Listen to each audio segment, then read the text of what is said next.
Hello guys, good morning. आज मैं फिर से आप लोगों की लेके आई हूँ एक ऐसी क्लास जिसको बोलते हैं पर्यावरण एवं पारिस्थितिकी यानी इकोलॉजी एंड एनवायरनमेंट, जिसके बारे में आज हम चर्चा करेंगे। और क्लास 1 से स्टार्टिंग से बेसिक से स्टार्ट करेंगे। ऐसा नहीं कि हम नई चीज़ों को एक साथ हम ऐड कर दें, नो। हम हाई लेवल पर तब जाएंगे जब छोटी छोटी चीज़ें आपके समझ में आ जाएंगी, ठीक है।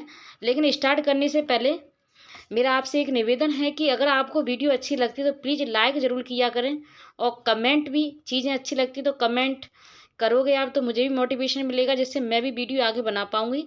और मैं ये जो कह सकते हैं क्लास जो स्टार्ट की गई हैं, मैं उन लोगों के लिए हैं जिनके पास जो यूपीएससी के कह सकते हैं उनकी मंजिल तो है, लेकिन उन पर मंजिल जो रास्ते के लिए ना कह सकते हैं पेमेंट जो लगता है वो नहीं है उनके पास। तो उन लोगों के लिए मैंने स्टार्ट किया है, ये क्लास में लेके आई हूँ। पूरा सिलेबस हम यहीं पे कवर करेंगे। अगर आप मेरे साथ हैं, आप चाहते हैं कि मैं आपके लिए हर एक वीडियो बनाऊं, तो प्लीज़ मुझे कमेंट करके बताएं, क्योंकि मैं आपका हर एक कमेंट ज़रूर पढ़ती हूँ, ठीक है। तो हम स्टार्ट करते हैं आज की क्लास को। जैसे कि आप देख पा रहे होंगे कि जो यूपीएससी ने सिलेबस जो पूछा है वो आप देख पा रहे होंगे। प्री का जो सिलेबस दिया गया, पर्यावरणीय पारिस्थितिकी, जैव विविधता, जलवायु परिवर्तन संबंधी एंड सामान्य मुद्दे, ये प्री का सिलेबस जो यूपीएससी ने दिया है। और 2023 का जो वेटेज रहा है, कितने कितने प्रश्न आए हैं उन्हीं पे भी चर्चा कर लेते हैं। 15 प्रश्न तो 2023 में इसी से आए थे, यानी इसी सब्जेक्ट से।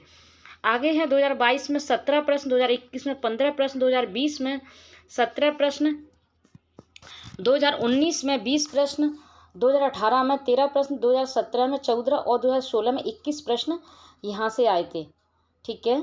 अब बात कर लेते हैं मेन सिलेबस की। तो संरक्षण, पर्यावरण प्रदूषण संरक्षण और पर्यावरण प्रभाव आंकलन, ये मेंस का सिलेबस है। तो मैं कहूँ तो यूपीएससी अगर इतना सिलेबस इतने में से पूछे तो बहुत जल्दी सिलेबस हमारा कवर हो जाए, तो ऐसा नहीं है दोस्तों। हमें बहुत सारी चीज़ें पढ़नी पड़ेंगी, जिसके बारे में हम एक एक करके थोड़ा जानेंगे, ठीक है। अब जैसे कि आप देख पा रहे होंगे कि यूपीएससी ने इस तरीके से वेटेज रखा है क्वेश्चन आंसरों का, ठीक है। अब बात कर लेते हैं सिलेबस की, यानी सिलेबस स्टार्ट करते हैं। तो सबसे पहले छोटी छोटी चीज़ों पर हम चर्चा करेंगे। हम डायरेक्टली हाई लेवल वाली, एडवांस लेवल वाली इकोलॉजी एनवायरनमेंट नहीं पढ़ेंगे, हम छोटी छोटी चीज़ों की चर्चा करेंगे। तो सबसे पहला शब्द जो आता है ना हमारा, पर्यावरण। तो पहले तो पर्यावरण को जान लेते हैं कि पर्यावरण होता क्या है। एक कह सकते हैं अपनी भाषा में कहा जाए तो हम कह सकते हैं हमारे आसपास जो कुछ भी है, हमारे आसपास जो कुछ भी है वो क्या है, पर्यावरण है। मैं फिर भी दोहराना चाहूँ, जो हमारे आसपास क्या है, जो कुछ भी है वो सब क्या है, पर्यावरण। जैसे मेरे हाथ में मोबाइल है, ये क्या है, पर्यावरण का हिस्सा है। मेरे पास एक कॉपी रखी हुई है, पेन है, स्केल रखा हुआ है, जो कुछ भी है, टेबल है, ये सब पर्यावरण का हिस्सा है। और ये सब कुछ है, ये सब पर्यावरण है। और वह सब कुछ जो किसी जीव को उसके पूरे जीवन काल में घेरे हुए रहता है, प्रभावित करता है, सामूहिक रूप से पर्यावरण के नाम से उसे जाना जाता है, ठीक है। अब पर्यावरण के घटक कौन कौन से हैं? क्या आप पूरी पृथ्वी पर क्या आप अकेले हो? ना जी, आपके साथ पर्यावरण भी है, यानी सजीव जीव भी हैं और निर्जीव जीव भी हैं, यानी दोनों जीवों के यहाँ दो घटकों से मिलकर बना हुआ है पर्यावरण। जैसे पर्यावरण की बात, पर्यावरण है क्या कि भाई हमारे आसपास जो कुछ ही पर्यावरण है। देखिए पर्यावरण में बना किस किस से है, एक जैव से यानी जीवित प्राणियों से, और एक निर्जीव प्राणियों से। अब जीवित कौन से होते हैं, जिसमें मैं और आप आते हैं, मनुष्य, और इसके साथ आए जीव जंतु, यानी जो सांस ले सकते हैं वो लोग इसके अंदर आते हैं। किसके अंदर? सजीव के अंदर, यानी जीवित के अंदर। निर्जीव के अंदर सूर्य हो गया, तापमान हो गया, मृदा हो गया, जल हो गया, ये किसके? निर्जीव के अंदर आते हैं। आगे हमारा पर्यावरण पारिस्थितिकी तंत्र की बात करें तो जब एक जीव अपने आसपास के पर्यावरण के साथ अन्योन्य क्रिया करने लगता है तो उसे हम पर्यावरण पारिस्थितिकी तंत्र कहलाते हैं। यानी जैसे कि एग्जाम्पल के तौर पर मैं और आप, मैंने आपसे कहा कि आपको वीडियो कैसी रही, आपने कहा बहुत बढ़िया, यानी आप मेरी बात समझ रहे हैं।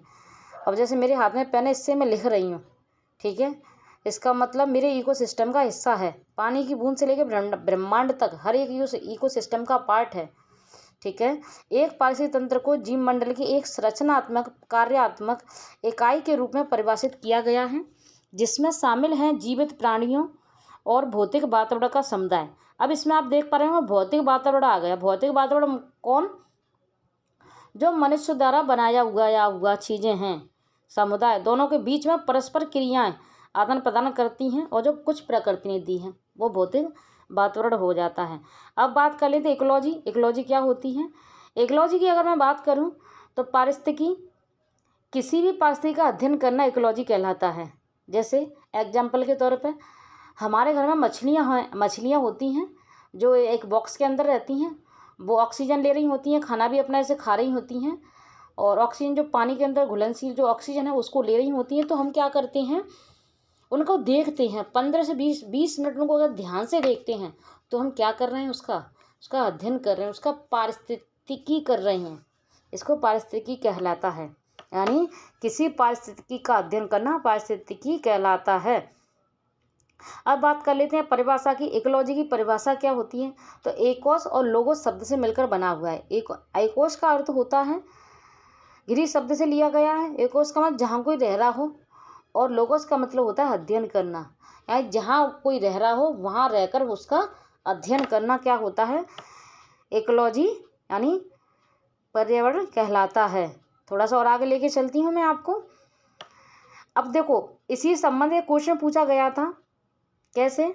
पहले तो ये देख लेते हैं। पारिस्थितिकी को जीवित जीवों के एक दूसरे के साथ उनके पर्यावरण के साथ संबंधों में वैज्ञानिक अध्ययन के रूप में परिभाषित किया गया है। निम्न में से कौन सा एक पारितंत्र का शब्द का सर्वश्रेष्ठ वर्णन है? यानी इन चार जो ऑप्शन दिए इसमें बताना है पारिस्थितिक तंत्र कहते किसे हैं। तो एक दूसरों से अन्योन्य क्रिया करने वाले जीवों का एक समुदाय। जीवों का वह भाग जो सजीव जीवों के आवासित है, जीवों का समुदाय, और साथ ही वो पर्यावरण जिसमें वो रहते हैं, किसी भौगोलिक क्षेत्र के वनस्पति जात और प्राणी जात।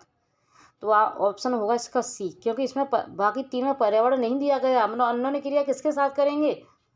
पर्यावरण के साथ, लेकिन बाकी तीनों में नहीं दिया। अपने इसमें थर्ड वाले में पर्यावरण दिया गया है, क्योंकि एक जीवों का वह समुदाय और साथ ही वो पर्यावरण जिसमें वो रहते हैं। ठीक है। अब थोड़ा सा आगे लेके चलती हूँ। हैबिटेट की बात कर लेते हैं हम लोग। हैबिटेट की हिस्ट्री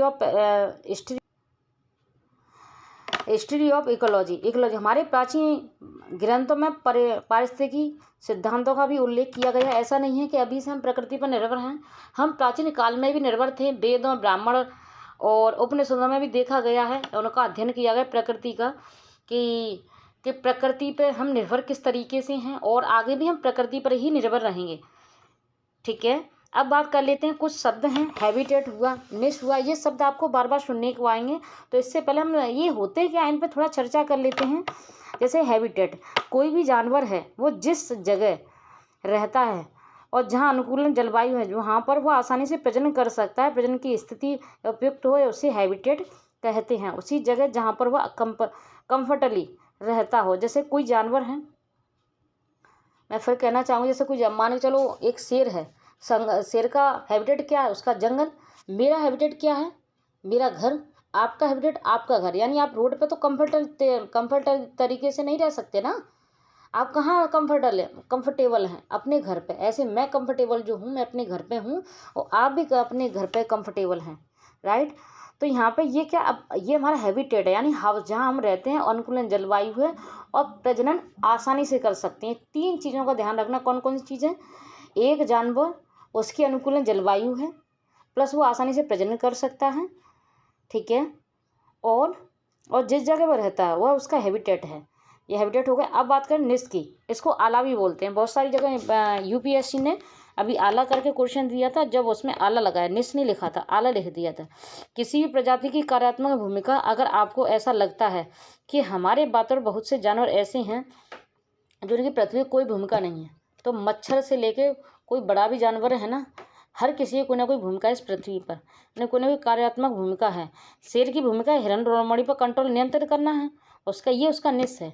अब मेरा हैबिटेट कुछ भी है। अभी मेरा हैबिटेट ये मेरा घर है, तो मेरा भी निश क्या होगा? मेरा क्रियात्मक क्या कार्य है? यानी मेरे घर मेरा खाना बनाना, बच्चों को ट्यूशन पढ़ाना, ठीक है, आपका हैबिटेट होगा, हो सकता है आप घर में पानी की बोतल भरना, आप फ्रिज में लगाना पानी की बोतल भर के, ये आपका निस है। ठीक है, थोड़ा सा आगे लेके चलते हैं।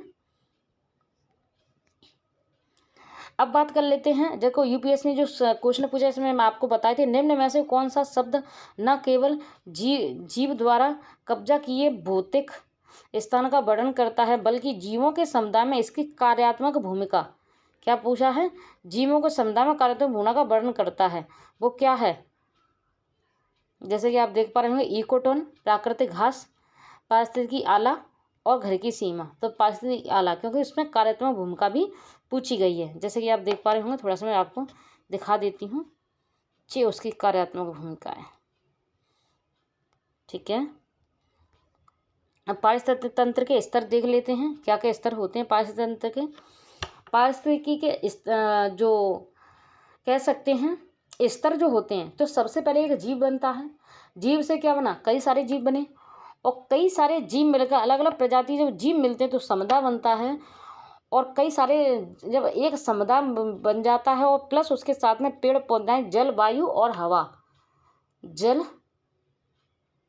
वायु और पृथ्वी, यानी कह सकते हैं पानी बन गया, पृथ्वी, पेड़ पौधे मिल गए, उससे पानी में, तीनों तो पारितंत्र का निर्माण होता है। और एक जैसे इकोसिस्टम जब मिलते हैं तो बायोम कहलाता है, और एक जैसे जब बायोम मिलते हैं तो जैव मंडल का निर्माण होता है। जी हाँ दोस्तों, जैसे आप देख पा रहे होंगे, कि भूआकृति विज्ञान हो गया, वायु विज्ञान हो गया और समुद्र, ये तीनों जब मिल जाते हैं तो क्या किसी का निर्माण होता है, जैव मंडल का। जैव मंडल के अंदर क्या क्या होता है, बहुत सारे बायोम होते हैं, और बहुत सारे बायोम के अंदर क्या होता है, पारितंत्र होते हैं। पारितंत्र के अंदर कैसे क्या होते हैं, कई यानी एक तरीके इकोसिस्टम होते हैं। जब इकोसिस्टम पारितंत्र होते हैं, पारितंत्र के अंदर क्या होते हैं, समुदाय होता है, समुदाय के अंदर क्या होता है, जनसंख्या होती है, जनसंख्या के अंदर क्या होता है, एक जीव होता है। इस तरीके का निर्माण होता है पारिस्थितिकी स्तर का। थोड़ा सा और आगे लेके चलते हैं। अब यहाँ पे एक शब्द दिया गया था, शायद आपको नहीं पता हो, इसमें थोड़ा सा कट गया है स्लाइड। हाँ, इसको बोलते हैं इकोटोन। इकोटोन क्या है, इकोटोन बोलते हैं ट्रांजैक्शन जोन को। जैसे कि आप देख पा रहे होंगे कि किस तरीके से ट्रांजैक्शन जोन जो बनाया गया है वो किस तरीके से बनाया है। थोड़ा सा एक मिनट। जी हाँ दोस्तों, मैं बताना चाहूँगी कि आप देख पा रहे होंगे, ये जो बना हुआ है ना, ये तो हमारी पृथ्वी हो गई, ये गहरा हो गया समुद्र। जब ये गहरा समुद्र हो गया, इसके जो बीच वाला जो हिस्सा है इसको ट्रांजैक्शन जोन बोलते हैं। Transaction zone equal to ecotone, यानी इकोटोन किसको बोलते हैं, ट्रांजैक्शन जोन को इकोटोन बोला जाता है। और इकोटोन जब हो जाता है ना, ट्रांजैक्शन जोन हो जाता है, तो उसको क्या बोला जाता है, उसको बोला था कोर प्रभाव। जैसे कि आप देख पा रहे हो, दो या दो से महत्वपूर्ण एक जब दो पारिस्थितिक तंत्र एक आपस में मिलते हैं, जैसे कि ये पारिस्थितिक तंत्र, एक ये है, एक ये पारिस्थितिक तंत्र है। अब ये आपस में जब मिलते हैं तो कुछ इसका दर हो गया, इसको बोलते हैं जैव विविधता, और इसको ही बोला जाता है कोर प्रभाव। इकोटोन में अलग अलग प्रकार के जो जीव जंतु मिलते हैं, इस प्रकार को कहते हैं कोर प्रभाव, समुद्र का प्रभाव। संक्षेप में, यह दो आसन आपस में बीच नियंत्रण एक विराम है जिसमें पर्यावरण और जैविक स्थितियों का परिवर्तन होता है। जी हाँ, और थोड़ा सा मैं लेके चलूँ, थोड़ा सा नहीं समझ में, एक बार फिर से समझाना चाहूँगी। दो महत्वपूर्ण रूप से जो प्राकृतिक आवासों के बीच में अचानक संक्रमित होता है, परिणाम मिलता है, ये अचानक ही तो मिल रहे हैं, एक इधर वाला एक इधर वाला। ठीक है, जब ये आपस में अचानक ही मिलते हैं, ये वाला जो हिस्सा है, ये वाला, ये आपस में अचानक जब मिलते हैं तो ये पारिस्थितिकी तंत्र एक दूसरे से सटे हुए हैं, यानी कह सकते हैं इसको जो बोलते हैं, जब मिलते हैं तो ट्रांजैक्शन जो, और मिल के जब बन जाता है, कह सकते हैं मिल गई जी, तो उसको बोलते हैं कोर प्रभाव। इसको बोलते हैं और नीचे बोले इसको जैव विविधता बोलते हैं। ठीक है, यानी इकोटोन कहलाता है। थोड़ा सा आगे लेके चलती हूँ और आपको thank you so much guys. आज की मैं आपको क्लास कैसी लगी कमेंट करके ज़रूर बताएं, और आगे फिर मिलेंगे हम नेक्स्ट क्लास के साथ बहुत जल्दी। रेगुलर क्लास में लाती रहूँगी आप लोगों के लिए, जिससे आप जल्दी से जल्दी अपनी प्रॉपर तैयारी कर सकें। Thank you so much, bye.